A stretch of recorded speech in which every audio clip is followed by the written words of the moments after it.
evening and thanks for joining us for another episode of ICTFEST 7 years and counting. I'm R. Anderson Edgell. Now, over the past few weeks, we've been taking a closer look at the way in which ICTs have influenced the way we work, communicate, learn, and do just about everything. Now, perhaps one of the industries that have been most affected by the change in technology is the music business. Here to shed some light on this is Omari Harrigan. He's the proprietor of Chosen Sound Studios and, of course, Ricardo Drue, recording artist. Good evening, guys, and thanks for joining us. Thank you so much. Thanks for having us here. All right. Now, Omari, I'll start off with you. First of all, tell us a bit about your background in music, how you got involved, and what are some of your accomplishments and achievements in music? Wow. Tell you the honest truth, I cut my teeth in Toronto. I say cut my teeth because I had a very rigorous underground type training. I worked with a company called Lounge. They did a lot of promotions, music, styling, everything creative in the urban industry in Toronto over the years. And I interned there, and then I moved up and I did a lot of executive duties, started working with some of the artists that were signed to Universal, etc., so on and so forth. And that in itself was just a great experience for me. Something led me back home, Antigua, Antigua does call you from all over the place. Yeah. And I came back here, got into entertainment, and very much into music, sound. And I found, and still find, that Antigua has a very solid artistic base. His creative base is immeasurable, especially in comparison to other countries in the region, in fact in the world. And so in beginning to work with the artists here, I found that there was a niche that needed to be, something that needed to be grown and put forward onto the world. And we're still in that process. Now 10 years later, we're at a very unique and opportune time. The music is better than it's ever been before. Yeah. The artists are better than they've ever been. And we're doing such great work, and technology in itself has really allowed us to flourish. I mean, in the last 10 years, from 10 years ago, there's so many things that I'm doing now that were not even on the cards then. Okay. Yeah. Now, speaking about the artist Ricardo Drue, he's here with us. A popular name, especially around carnival time. Yeah. Tell us about yourself as an artist. Well, Ricardo Drue, I was born in 1985, and from there I was born into the music. My mom, Nicola Barito, she was into TV, but before she got into TV, she was into music and radio. So I spent most of my time listening to her on the radio and doing different things, watching her on TV. And so the music was always instilled in me, and I think from a very young age, probably around 4 or 5, everywhere I go, I was singing, I was doing different things, and just being a part of melodies, being a part of, and anything that had a beat, I was a part of. So it just grew and kept growing. It's like a monster inside of you, and sometimes you can't control it, so and I just kept going with it, and up until now. And basically it's been what, 24 years now for me. Well, 20 years, I'm sorry. And some of the things that I've done, I've like traveled the world, I've seen different places just based on music. And going down to the technology side of it now, I don't live in Antigua, I live in Miami. So when I do work with Omari here, sometimes I record in Miami and then I send him the files. Or I'll be recording and he'll hit me up like, what's up? You in the studio? Make sure you're in the studio. Or we could Skype and have a conversation, and he could be part of the session, tell me, okay, well, I don't like what you just did, and do it over. So the technology side of it has really been helpful for situations like mine and Omari's and mine. So I would say that it is really, really, really growing, and it continues to grow. Just now we'll probably be pressing a button and I'll end up in Antigua. And boom, back in Miami. Now, Omari, it was only until earlier this year that I had the privilege of actually coming to the physical studio for Chosen Sounds. And when I stepped inside, I must say I was taken back. The reason being that I was expecting racks and racks of audio processing equipment, but instead what I saw was a computer system, a mixer, and I guess there were some other few gadgets about the place. Tell us about the technology that you use in Chosen Sound and compare it to back then, a couple 10, maybe 20 years ago, and the technology that was used in that era. Well, I mean, what we use is, I use a very solid pieces of equipment. So I have a very good vocal chain. Meaning something that gets from voice into microphone, from microphone into mixer, from mixer into sound card or preamp, and then into the computer. We also have a very solid mixing system. I have a Yamaha O2R, which is probably industry standard is what you would call it. Allows me to record multiple tracks of X, Y, Z, whatever, you know, horns, drums, whatever you want. Once they get into the computer, which is in fact very small, because honestly, I'm using an Apple Mini right now, right? I'm using an Apple Mini. And once it gets into the computer, you have racks upon racks upon racks upon racks of processing power, processors, stuff, EQs, compressors, reverbs, delays, special effects, and we have to purchase those. You know, you get all kinds of stuff that you can do, and it's amazing that you can have all these racks in the computer. And like you said, you came in, you saw, okay, I have a stack with some vocal processors, I have a mixing board, I have a computer, double screen, and then what else? But we can do everything else in there. We once we get into the computer, we mix, we master, and we output. So how is that affected? For example, the number of people that are used in an actual studio environment. I'll tell you what. I mean, it's a good and a bad thing, because what has happened is that you've now given people more access to technology. More access to recording, more access to being creative. A young guy, and I've often seen it, would produce a beat, record a song with a USB microphone. Because now, I mean, even when I travel with a laptop and a blue USB mic that I plug in, high quality, and I can do voiceovers, commercials, anything of that sort, just on that spot. And it's still high quality. I could send it back to my studio or mix it right there with a good pair of headphones, and it's ready to go. It's ready for the radio. So what that does is it's opened up the possibilities for lots of people to become a part of the music. That's a good thing. As far as a studio owner goes, it's shifted, because you don't really have people like droves of people coming in to say they want to record anymore. Maybe it's that they would come in and say, okay, we need you to mix and master this because, you know, of expertise. But in fact, having more technology has allowed the creativity to flourish. So the workflow has been affected somewhat. The workflow is completely changed. You know, I mean, beforehand, like, I mean, I don't know if you would have known about 24-track machines. They're just about as big as this table. It's huge. This is what they used to record on before, and now I can do it in a computer, a microphone. You know, and that's just one piece of equipment. You'd have racks upon racks, you know, 20 pieces, and you can still have them, and they do help, and they, you know, you can get into a $500,000 studio if you want, and produce on $500,000, $1 million equipment. But the beauty about now is that I can record and put together my ideas on a very small, compact piece of equipment, and if I so desire, I can then carry it to a larger studio and make it larger than life. And I think that's a beautiful thing for music, and it's allowed. I've actually seen in Antigua how it's allowed people to become more creative. There's a lot of young artists out there doing their thing. And it's the fact that we have so much access outside. It's given people a more of a wider, rounded feel for music. It's also allowed them to communicate more with people outside of the island, which is very important. It's opened up loads of doors. Possibilities are endless. What about yourself as a recording artist, Ricardo Drue?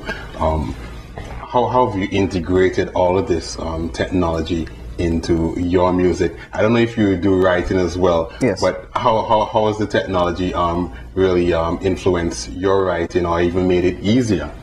Well, it's crazy. I mean, do you write I'm not that old. I'm not that old, but you know, a couple years ago, an idea comes to your head and you're walking down the street.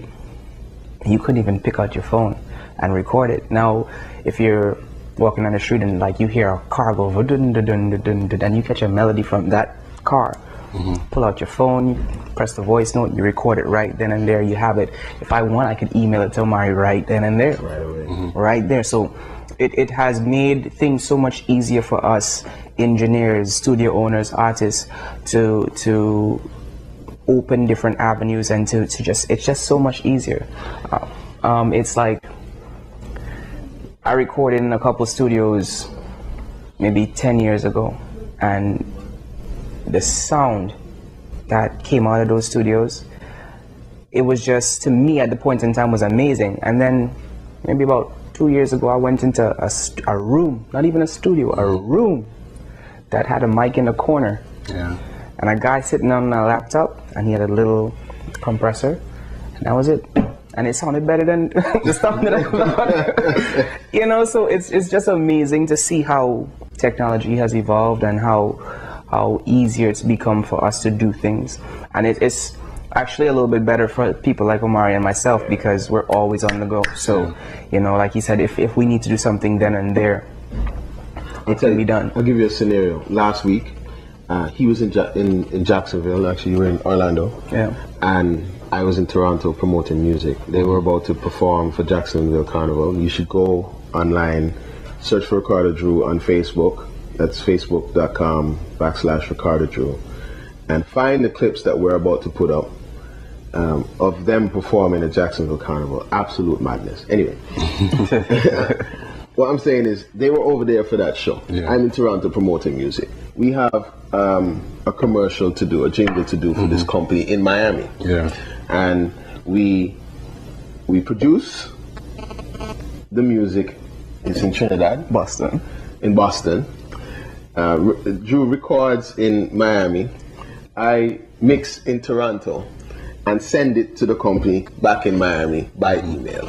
This is all on the go. This is us moving and shaking and putting the technology to use. So what I'm seeing here, the technology is making the work faster, more efficient, obviously. But what about the cost for yourself as an artist, and of course a studio producer? How has the technology influenced and affected the cost? Has it made it easier for artists, more profitable? Yes and no. In certain cases, it's definitely easier on the pockets. And in other cases, it isn't. For example, if I go to a studio that has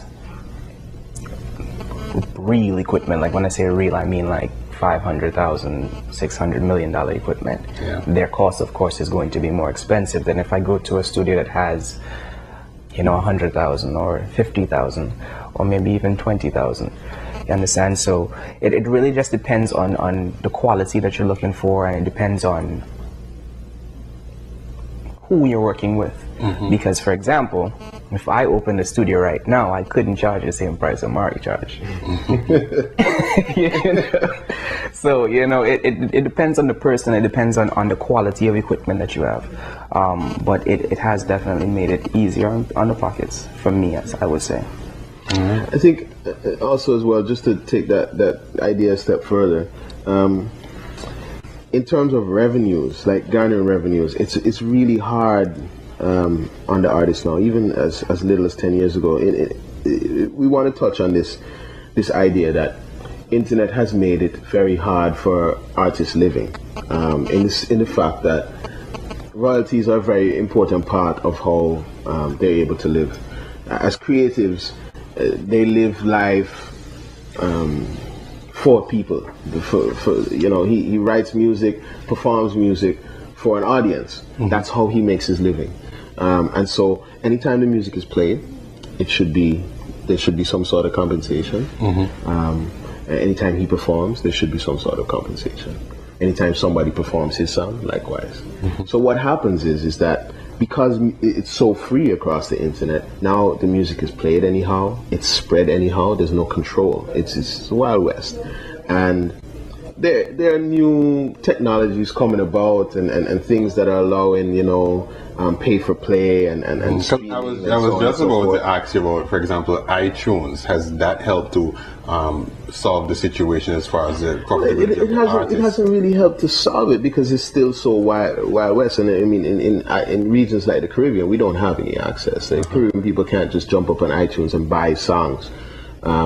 For whatever reason, that's an iTunes issue. But what I'm saying, the point is that it has taken away from, like, let's say, record sales. You understand? You could spend $30,000 producing an album, and honestly, if you're to go in and pay for music, recording, harmonies, etc., so on and so forth, you're going to spend a lot of money. It takes a lot to produce even just one song. It's not just I jump in the booth and I sing and I come out. It's not that simple. And so at the end of it, you have a situation where there's not that much compensation in return for it. But on the other hand, you have a vast area in which to promote yourself. And it's all at your fingertips. So you might be lopsided in one area, and the exposures actually increase. The ability to expose yourself. If I'm getting you correct, record sales or music sales of a song is actually more useful as a marketing tool for the artist as opposed to generating revenue. Is that what you're saying? And the actual stage performances are where the artist would actually make the revenue? At this stage, correct. I think the stage performances and maybe licensing and those kinds of things are where artists can make real good money now, and that's where we're heading to in terms of that's what we're pushing for. That's the direction we need to go in. That's not saying you neglect the fact that you want to sell songs and sell albums, because you need to do that, but your focus has to be on what you can achieve and not necessarily what impacts on you. You can't worry about the fact that everybody's spreading the music. Use it as an advantage. A lot of people, they cry and they're copying my CD. Somebody wrote on my internet the other day. They said, "Hey Omari, I can't believe it. I'm in South America. An Indian taxi driver just picked me up. And I'm listening to Destination Daddy right now. I just heard Ricardo Drue, and right after Ricardo Drue Drastic, and I was scratching my head because I can't believe where I am." But I mean, it wasn't an original copy, but he's playing the music. And we hope that Indian taxi driver would have passed it on to somebody that could somehow maybe tomorrow call and book Ricardo Drue for a performance. Okay. Ricardo, your views on this? I do agree. It has been difficult for us as far as selling records. It really has. As far as, like I said, selling records. However, the effect that the internet has had on, it's a double-sided sword. One side is a little bit duller than the other side, so one side will cut you clean, but the other side will cut you easy. So like I can right now go on Facebook and I can tag 1,000 people if I wanted to, and all they have to do is click on that one song, and once they click on that, like, somebody could see that and be like, "Oh snap, well, he just put out this song today and he has 1,000 views already and he has 1,000 likes. I should check into that and see more about Ricardo Drue." And then they go onto YouTube, type in Ricardo Drue, and everything that has my name attached to it just pulls right up. So it has been a help, and it has been an injustice. For example, the other day I was on Facebook doing something, and somebody sends me a message.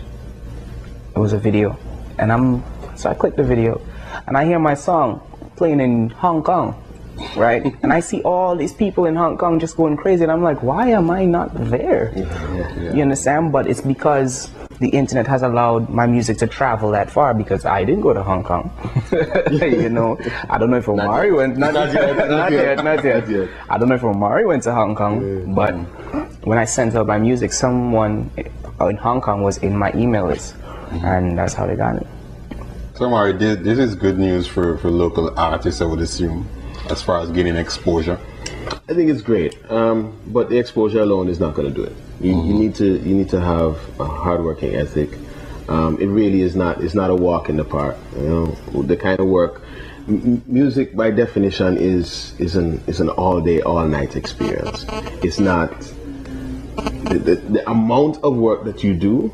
It's crazy in terms of the returns that you might get. You know, there's a lot of guys I've seen out there grinding. They're doing so much work, and at the end of the day, there's no money in their pockets. You understand what I'm saying? I have a producer friend of mine, Justin, and I'm just going to give the real story here. He wrote a really amazing song while he was sleeping on my studio floor. Since that time, he's gone on to he's been signed by a German label, etc., so on and so forth. But it's just amazing what you have to go through if music is your labor of love. Yeah.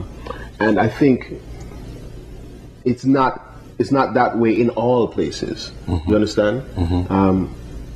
In the region, we need to take music much more serious. I'm going to go out on a limb and really say that tourism as we know it is dead.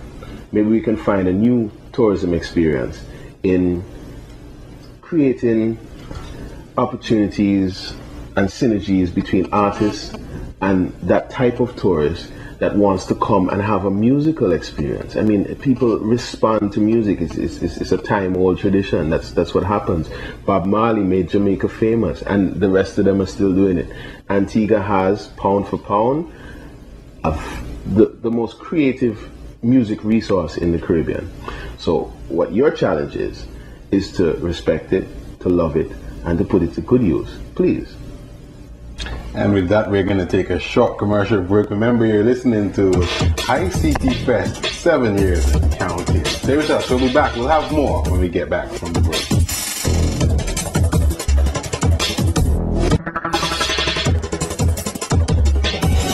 My name is Lawrence Jardian.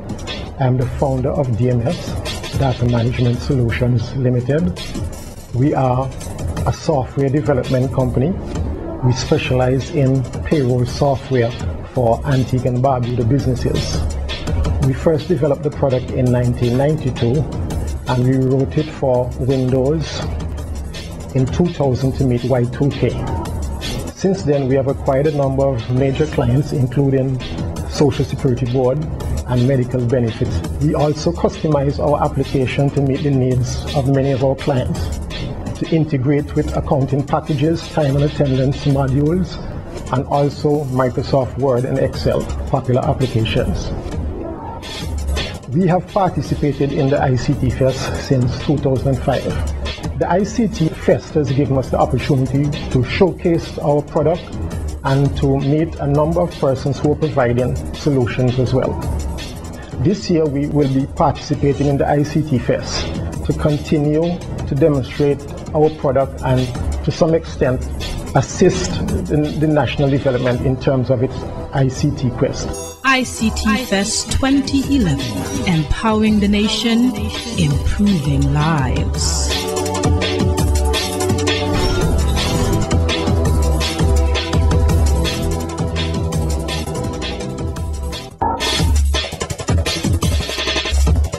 Thanks for staying with us here on ICTFEST 7 years and counting. I'm R. Anderson Edgell.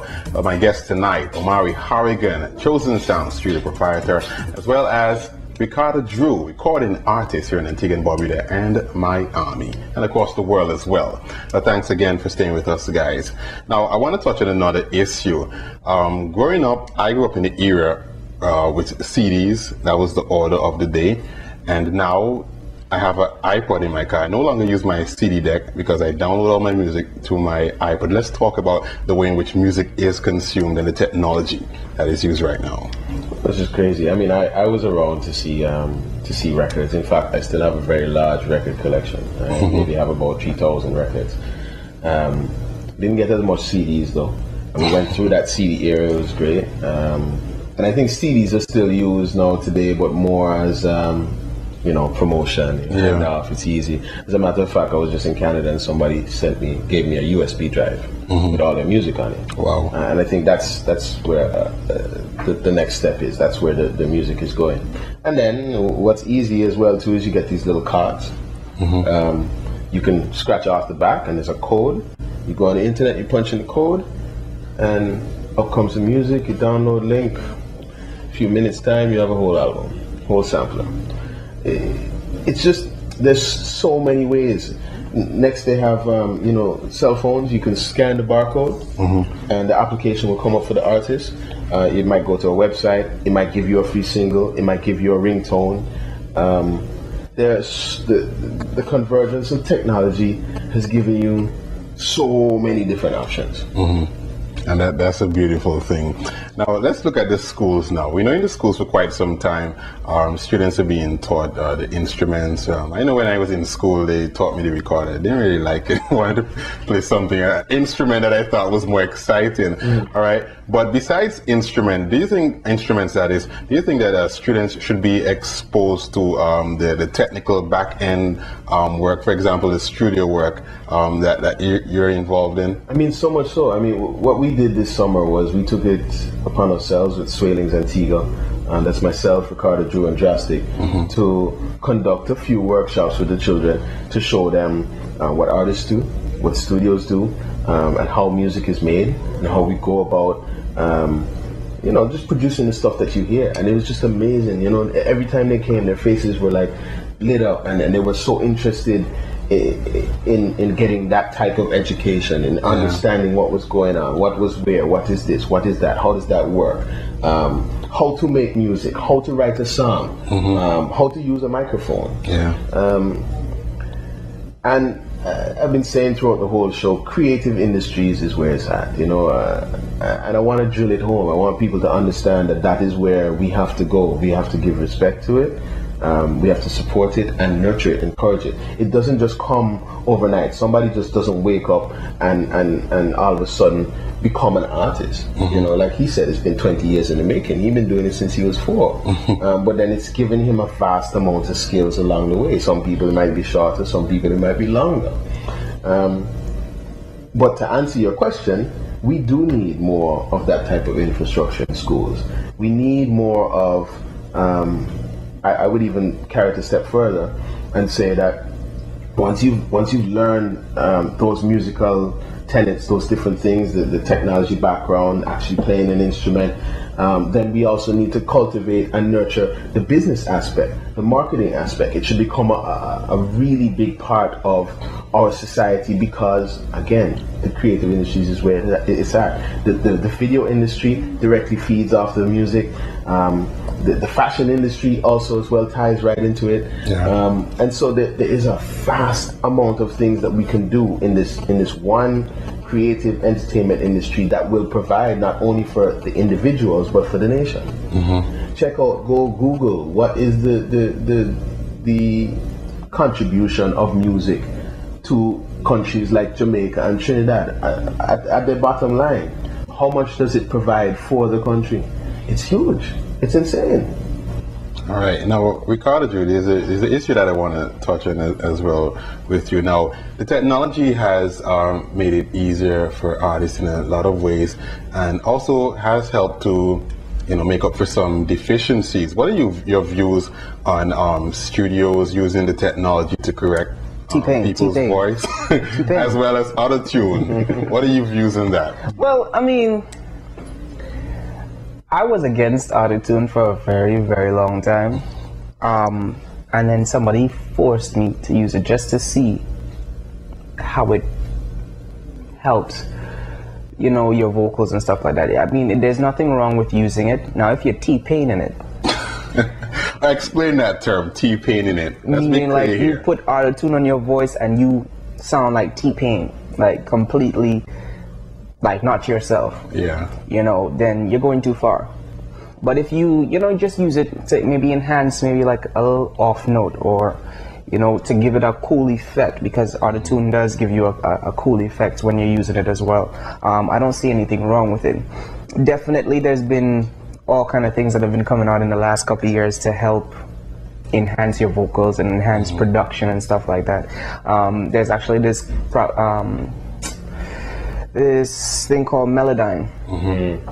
I could go there and I could sing every note wrong. And Omari could go in there and he could just move it up, move it where he needs to go. And when I come back, I'll be sounding like Usher or Boyz II Men or something like that. But how does that affect the dedication that an artist should have to perfecting his natural talent? It affects it a lot because then you become Reliant. yeah, and lazy. Like some people just record, like then you become a studio artist. Yeah, and again, we don't practice that in the studio. When I say we don't practice it, like if you're an artist and you're going to take your career seriously, then you have to learn and train as if you are serious. Okay. And part of that training does not involve cheating. That's what it is. Yeah. Unless you're going to use it as part of a repertoire. Like, I mean, he could auto-tune all day if he wanted, because he can go on the stage and sing well. Yeah. You understand what I'm saying? He could now go and produce a fully auto-tuned track if he wanted to, and people wouldn't take it out of context, because he has spent considerable amount of time in training, in understanding his craft and honing his craft so that he could deliver for an audience. You know, if you become a studio artist, like he says, how then, first of all, do you deliver to an audience? You can't deliver. You go up on the stage, unless you walk with your auto-tune box. That's the only way you're gonna be able to. When people see you on the stage and you're performing, they're like, boo, 2 buckles. You know, you don't want that. You have to take it as a serious thing. It is a holistic experience. In life, most things need to be taken on the whole, and music is not an exception. You have to look at it as a full-time study, a full-time occupation. You have to constantly be willing to push the limits, to get better and better, to be more creative, to deliver more value to your audience. Right, well said. And if you don't have the money to do it, if you need vocal training and you don't have the money to go out and get a vocal trainer, go to YouTube. I'm sure there's somebody on YouTube giving lessons. That's a great suggestion. The amount of things they could find on YouTube. The technology is just making everything more accessible for everyone right now. All right, so what's in the pipeline now for the Chosen Sound Studios? What are some of the projects that you guys are working on right now? We have a very outward experience at the moment. I think really it's the pain of bringing Antigua music to the world. That's not saying there isn't Antigua music out there, but it is saying that we are very much lacking on the international market, and we really want to be able to introduce the great talent that we have here to other parts of the world, not only our diaspora, which is our Caribbean diaspora, New York, Miami, Trinidad, blah, blah, blah, blah, but we also want to be able to bridge the gap and go into different cultures. And that's why the music at the studio at Chosen Sounds is not centered around just soca music, or just reggae music, or just anything. You know, we attempt and strive to make good music in many different genres, and particularly try to converge the music in some instances. So you might R&B and soca meld, or a hip hop and dancehall kind of track, or a convergence of all different types of artists converging in this music to make it more effective, I would say. So that is one of the main things we are doing right now, is pushing the music out to the world. And then of course we have a lot of individual projects going on. If you're thinking in terms of artists, Ricardo's just about to leave and go to Trinidad. He tours with a band called Image and Company. Image and Company, and he's got his Trinidad stint coming up. So between now and February, he'll be touring in Trinidad. So we have to focus on his promotion that's going on there, the singles that are going to go out there and how it's received, and of course, we're looking towards doing a Christmas project. I've never done a Christmas project before, and I also think it's very important. You know, we have a lot to say, and there's a lot of good music that can be made around the season. You know, bring people joy. Yeah. So I want everybody to look forward to that project. I think it's a great experience. It will be a great experience. We've already started laying down the vocal tracks and guides and stuff like that will help to make the music, and So we'll be ready for you to come out and enjoy that project during the Christmas. And hopefully we'll have a concert or something like that, do a little Christmas concert, you know what I mean? That'll be lovely. Ricardo, what's happening with you?